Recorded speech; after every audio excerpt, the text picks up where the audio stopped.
দীর্ঘ 16-17 বছর বিএনপি আন্দোলন করেছে, আন্দোলন করে জুলুম নির্যাতনের শিকার হয়েছে। বিএনপি কিসের জন্য আন্দোলন করেছে?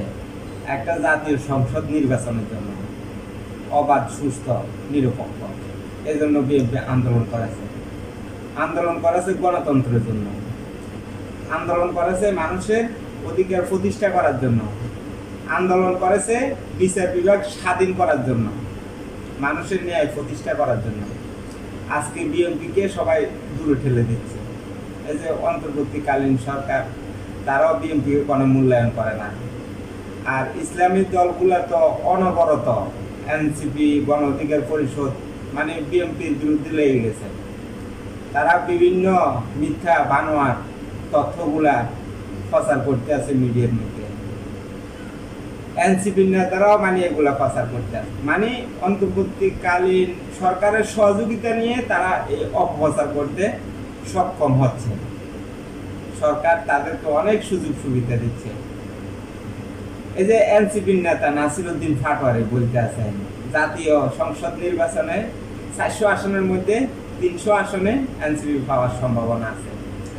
তো এটা অন্তর্বর্তীকালীন সরকারের সহযোগিতায় এই কথাটা তাদের পক্ষে বলা সম্ভব হয়েছে। তারা কিভাবে পাবে 300 আসন? নির্বাচন হলে জনগণের ভোটের মাধ্যম দিয়ে দেখা যাবে কে কত আসন পাবে। এখনো তো নির্বাচন হয়নি। আবার এনসিপির আরেক নেত্রী বলতে আছে, ঢাকা শহর নাকি সারা বাংলাদেশ তাদের দখলে থাকবে। আগে একটা দল দেশ থেকে বিতাড়িত হয়ে গেছে দখল বাণিজ্য করার কারণে, এখন আরেকটা দলের আবির্ভাব ঘটেছে। সারা বাংলাদেশ, সারা ঢাকা শহর এনসিপির দখলে থাকবে, এমন কথা বলতে আছে। আগে আওয়ামী লীগ বলতো 300 আসনের মধ্যে 300 আসনে আওয়ামী লীগ পাওয়ার সম্ভাবনা আছে। তো ঠিক আওয়ামী লীগের মতনই এনসিপির গুণে ধারণা করতে আছে যে 400 আসনের মধ্যে 300 আসনে আমরা পাওয়ার সম্ভাবনা আছে।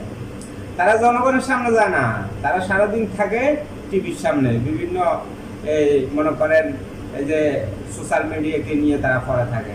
জনগণের কাছে গিয়ে তো আর তারা জনসমর্থন পাওয়া সম্ভব না। এই জন্য বিভিন্ন মানে প্রক্রিয়া তারা হাতে নিয়েছে। এই যে মনে করেন এনসিপির অফিসের সামনে ককটেল নিক্ষেপ করা হয়েছে, আসলে কে বা কারা করেছে এটা পুলিশের তদন্তের মাধ্যমে বাইরে হওয়া সম্ভব।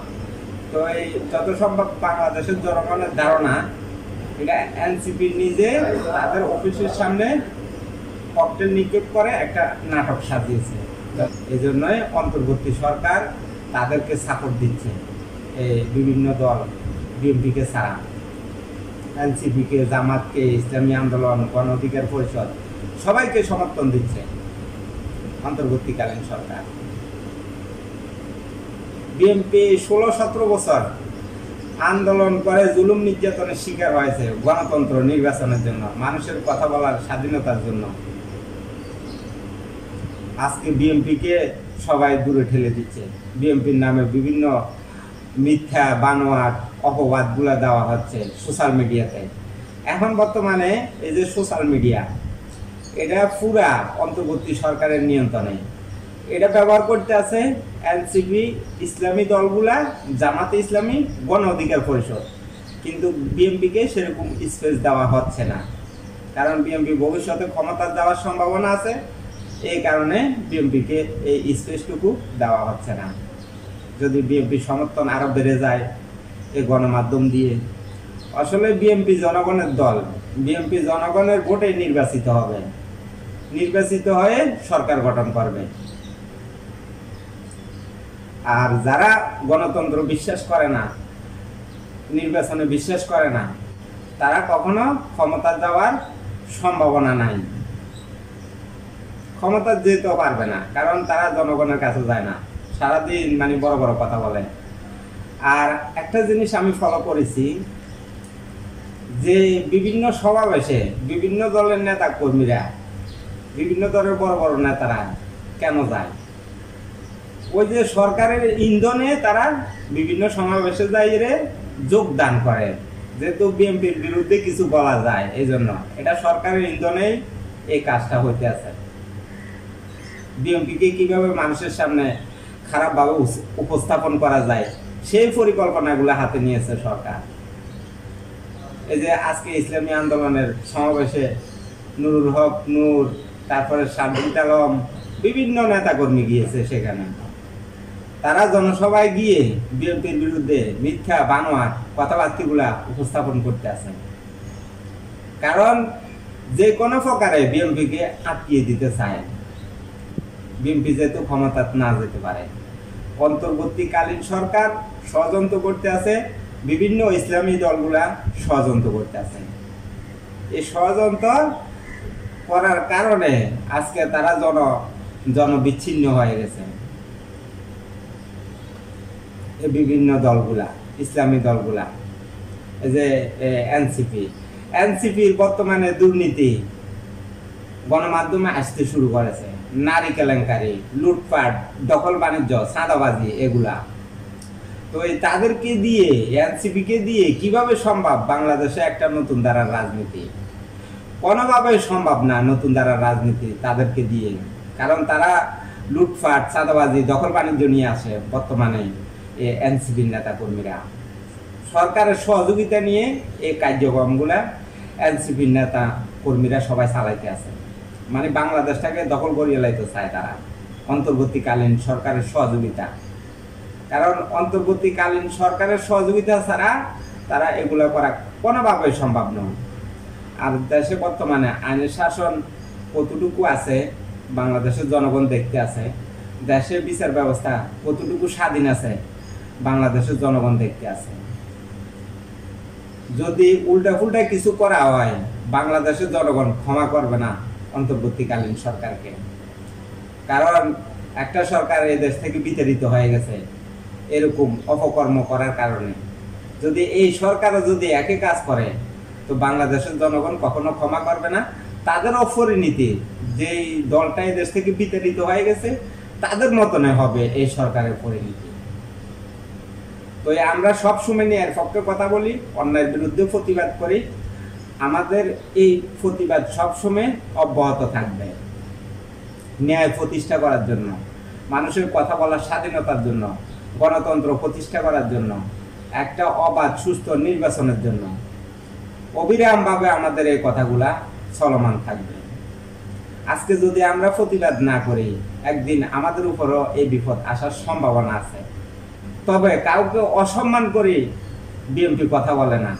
দেখেন বিএনপির ভিতরে কত আন্তরিক। বিএনপি গণতন্ত্র বিশ্বাস করে, নির্বাচনে বিশ্বাস করে, এই কারণে বিএনপি অনেক আন্তরিক।